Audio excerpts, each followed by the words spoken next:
देखिए, मैं अभी तक एक बहुत बड़ा प्रेस कॉन्फ्रेंस करा है, आप भी वहाँ पे थे। ये जो बीजेपी का जो एलिगेशन है, कांग्रेस को ऐसे करप्ट ऑर्गेनाइजेशन बताने की जो कोशिश कर रहे हैं, उनको शर्म आना चाहिए।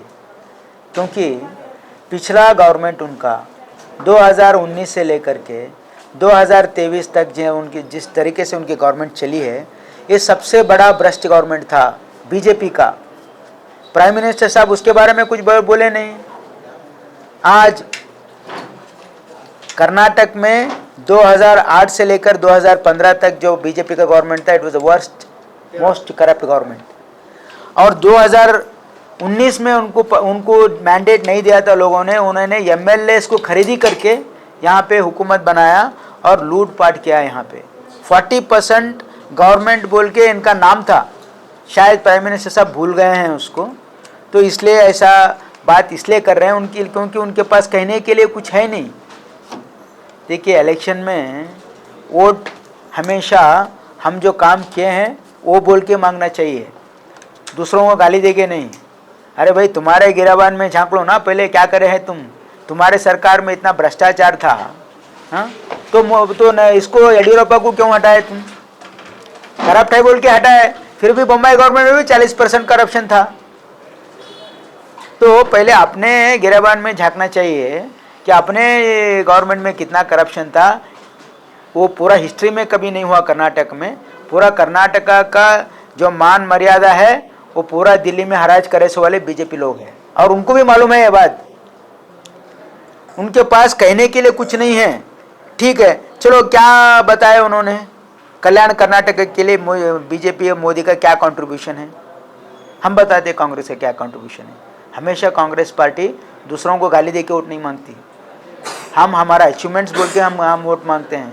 आर्टिकल 371J मल्लिकार्जुन खड़गे साहब कांग्रेस ने किया।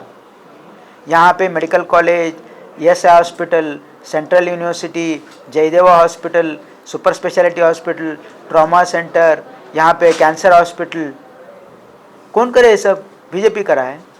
गुलबर्गा शहर में मेरा चैलेंज है, बीजेपी का गवर्नमेंट 12 साल हुकूमत करी है इस राज्य में, एक उनका एक निशाना नहीं है।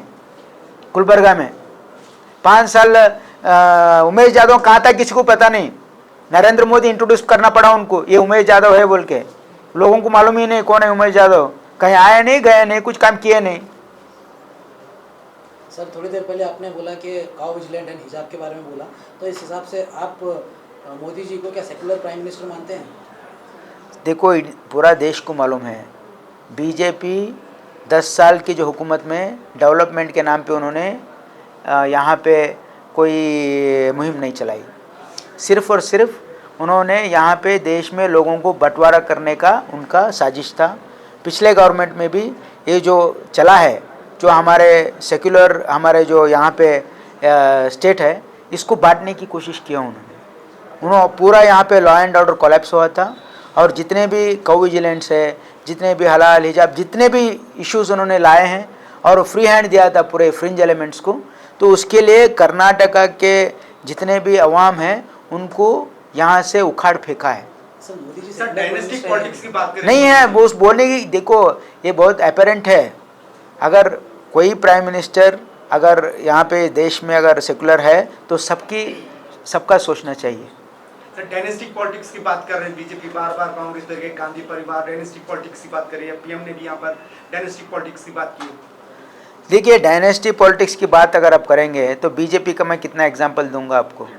येडियुरप्पा और येडियुरप्पा का बेटे, 2 बेटे, एक एमएलए है, एक प्रेसिडेंट है और एक जना एमपी है। ईश्वरप्पा, उसका बेटे को टिकट दिलाने के लिए रात दिन कोशिश चल रही है अभी भी उनकी। यहाँ पे उमेश यादव उसका बेटे को टिकट दिए। यहाँ पे डायनेस्टी पॉलिटिक्स शुरू हुआ बीजेपी से।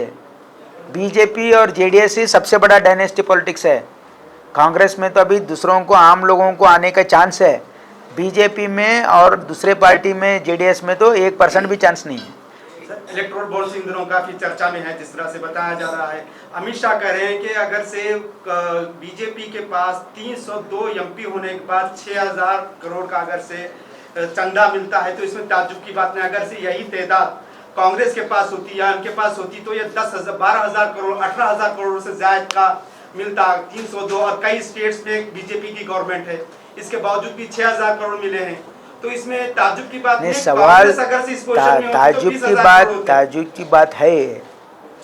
क्यों? इसलिए मैं कह रहा हूँ, अगर आपको एक पॉलिटिकल पार्टी को किसी गैर मकसद से, क्या कोई मकसद के बिना अगर पैसे देते हैं तो हम उसको वेलकम करते हैं, लेकिन यहाँ पे ऐसा नहीं हुआ है।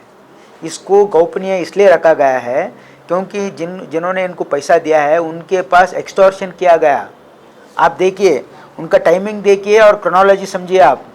उनको एक कॉर्पोरेट हाउस के ऊपर इनकम टैक्स रेड होता है, 3 महीने बाद वो उसको पैसा देता है पार्टी को। ऐसा इतने इंस्टेंसेस है, जितने भी लोग बीजेपी को पार्टी को पैसा दिया है, इधर उनके ऊपर इनकम टैक्स और ईडी रेड हुआ है, नहीं तो उनको बड़ा बड़ा प्रोजेक्ट्स दिया गया है। इस बात की एतराज़ है। एतराज़ इस बात की नहीं है कि उनको इतना पैसा क्यों दिया गया है, एतराज़ इस बात की है कि उन्होंने ईडी को, इनकम टैक्स को और ये जो बड़े बड़े प्रोजेक्ट्स देने का इनको डरा धमका के पैसा वसूली किया गया है। उन्होंने अपनी मर्जी से नहीं दिए। मर्जी से दिए तो हमारा क्या है, मर्जी से नहीं दिए, हुकूमत उनकी थी, उनको डरा धमका के पैसा लिया गया है और चंद लोगों को कॉन्ट्रैक्ट्स दे करके पैसा लिया गया है। ये भ्रष्टाचार है, इसको क्विड प्रो को बोलते हैं हम इंग्लिश में। तो government was indulge in corruption. Narendra Modi government का सबसे बड़ा स्कैम ये इलेक्टोरल बॉन्ड्स का है। यहाँ पे जिसमें 6,900 करोड़ रुपए उन्होंने इस कॉर्पोरेट हाउसेस के पास उन्होंने एक्सटॉर्शन किया है। ये हम जितना स्टडीज़ में मालूम हो रहा ना, जितने भी आर्टिकल आ रहे हैं ना, वो कोरिलेट कर रहे हैं। ये कंपनी के ऊपर ऐसा इनकम टैक्स रेड हुआ, उन्होंने इतना पैसा दिया, डेट्स भी दिए हैं, आप देखिए पूरा प्रेस पेपर में आ रहा है ना अभी। सर, जिस तरह से बीजेपी कार्यकर्ताओं में होश उल्लास देखा जा रहा है, जोश देखा जा रहा है, प्राइम मिनिस्टर जिस तरह से बॉडी लैंग्वेज से फुल कॉन्फिडेंस से बात कर रहे हैं, मगर दूसरा अगर से कांग्रेस में देखा जाए तो अभी कुछ भी ठंडा सा नजर आ रहा है, कुछ जोश और खरोश नजर नहीं आ रहा है। बस एक राहुल गांधी एक रैली निकाले थे, वो खत्म हुई भारत जोड़ो यात्रा, तो कांग्रेस में अभी तो कोई जोश और खरोश नजर नहीं आ रहा है। हम जोश होश खोने पर, जो जोश में होता है होश खो बैठता है। अभी मैं इतना 2004 में इंडिया शाइनिंग कितना बड़ा कैंपेन हुआ था मालूम है आपको? जैसा कि अभी बीजेपी आ ही गया, क्या हुआ हश्र? हमेशा हमारे देश के लोग बोलते नहीं हैं, कर दिखाते हैं। तो हम लोगों के पास सच्चाई बताने जा रहे हैं। ये लोग सिर्फ ईडी, इनकम टैक्स यूज़ करके यहाँ पे जितने भी कांग्रेस के नेता और दूसरे पार्टी के नेताओं को डरा धमका के पार्टी में लेके उनको कैंडिडेट बना रहे। उनके पास कैंडिडेट नहीं है। हमारे पास, हमारे कार्यकर्ता में उल्लास है, वो हम दिखा रहे हैं लोगों के जैसा। इलेक्शन में जब डिक्लेयर होते, कैंडिडेट मैदान में आते, जब मालूम होता आपको। सर, मोदी जिस तरह से करें, आपकी बार 400 पार, आपकी बार 400 पार, क्या ये पॉलिटिकल अपोनेंट्स के साइकोलॉजी से खेलने की तो कोशिश नहीं है इसे? नहीं, ये तो देखो, it's only A political campaign. इसको मीडिया के थ्रू आपके बार 400 पार जो बोल रहे हैं ना, हमारा नारा यही रहा है। देश का नारा क्या है? आपके बार पार्लियामेंट के बाहर। बीजेपी आपके बाहर पार्लियामेंट के बाहर होने वाला है। सर, CAA के बारे में भी काफी ये चल रही है, ऐसे टाइम पे CAA देखिए, CAA बस इलेक्ट्रल बॉन्ड की जो फटकार पड़ने के बाद उसको अटेंशन डाइवर्ट करने के लिए CAA लागू किया गया, लेकिन उसका क्या इम्पैक्ट नहीं रहा इस देश में। तो किस कांग्रेस का क्या इसमें मौक़िफ़ रहेगा? देखिए, हमेशा कांग्रेस यहाँ पे हर आदमी का, हर मज़हब के लोगों को प्रोटेक्ट करने का हमारा फ़र्ज़ है। तो इसलिए ये जो बीजेपी कर रहे हैं ना, ये पॉलिटिकल मकसद से कर रही है, not in the interest of the state. Sir, जिस तरह से डॉक्टर उमेश यादव का नाम ऐलान हुआ गुलबर्गा लोकसभा से, कांग्रेस कब अपने कैंडिडेट का ऐलान करेगी? क्या डॉक्टर मल्लिकार्जुन खड़गे इस बार फिर कॉन्टेस्ट करेंगे? नहीं, उसका तय तो कांग्रेस पार्लियामेंट्री कमेटी करेगी, कांग्रेस सेंट्रल इलेक्शन कमेटी करेगी।